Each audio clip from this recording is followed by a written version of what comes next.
राम राम।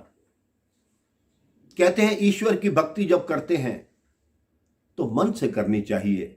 आपके नेत्र बंद भी हों, आप फिर भी प्रभु के दर्शन कर सकें। अपने जीवन में ऐसी भक्ति को अपनाइए। सूरदास जी भगवान कृष्ण के अनन्य भक्त थे, लेकिन बाल्यकाल से ही उनके चक्षु नहीं थे, लेकिन उनके मन के चक्षु खुले हुए थे। बचपन में ही उनके घर वालों ने उन्हें घर से निकाल दिया कि तेरी आंखें नहीं हैं, तू हम पर बोझ बनेगा, इसलिए इस घर से निकल जा। वो ब्रज भूमि में एक पीपल के नीचे बैठकर भगवान कृष्ण के दोहे बोलते, भगवान कृष्ण के भजन बोलते। लोग रुककर उनके भजन और दोहे सुनते थे। किसी दिन एक पुजारी आए और उनको बोला, आप इस पीपल के नीचे बैठे रहते हैं, चलो आप हमारे मंदिर में चलो, वहां भजन बोलना, दोहे बोलना, वहीं रहना, आपके खाने की भी व्यवस्था हो जाएगी। सूरदास जी उनके साथ चले गए। अब वहां भजन बोलना आरंभ हुए। जैसे ही भगवान के द्वार का पट खुला, पर्दा हटाया पंडित जी ने, तो सूरदास जी बोले, आज भगवान जी ने पीले वस्त्र पहने हैं, उतने अच्छे नहीं लग रहे। पुजारी ने कहा, इनकी आंखें हैं नहीं, इनको कैसे ज्ञात कि भगवान ने पीले वस्त्र पहने हैं।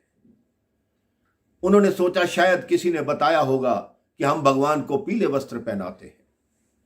अगले दिन भी वही हुआ। वो भजन कर रहे थे, भगवान का पट खुला, तो फिर सूरदास जी बोले, आज भगवान को हरे रंग के वस्त्र पहनाए हैं, आज बहुत अच्छे लग रहे हैं। पुजारी हतप्रभ रह गया। वो कहते, जिसके नेत्र नहीं है वो भगवान को कैसे देख सकता है।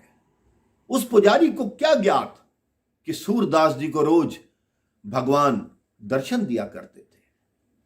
तीसरे दिन पुजारी को एक युक्ति सूझी।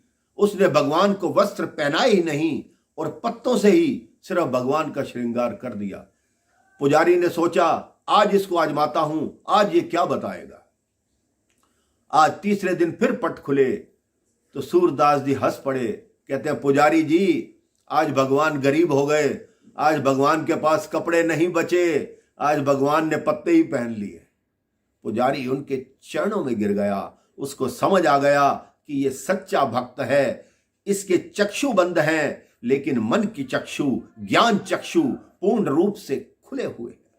कहते हैं किसी समय सूरदास जी एक कुएं में गिरे, भगवान से प्रार्थना की कि अगर मेरा जीवन है तो मुझे बचा लो। एक छोटा सा बालक आया, गाय चरा रहा था, उसने हाथ दिया, कहते बाबा हाथ पकड़, ऊपर आ जा।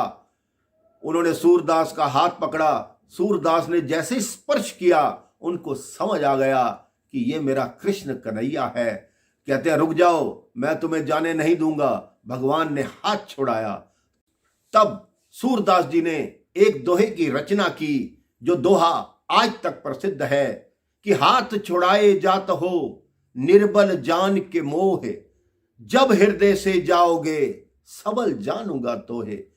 जो सच्चे मन से भगवान को बुलाता है, भगवान स्वयं किसी ना किसी रूप में उसकी रक्षा करते हैं, उसकी सहायता करते हैं। आप भी अपने जीवन की डोर भगवान के हाथ में सौंपिए, फिर देखिए कैसे हर कदम पर भगवान आपके साथ होंगे। बोलिए राम राम, जय श्री राम।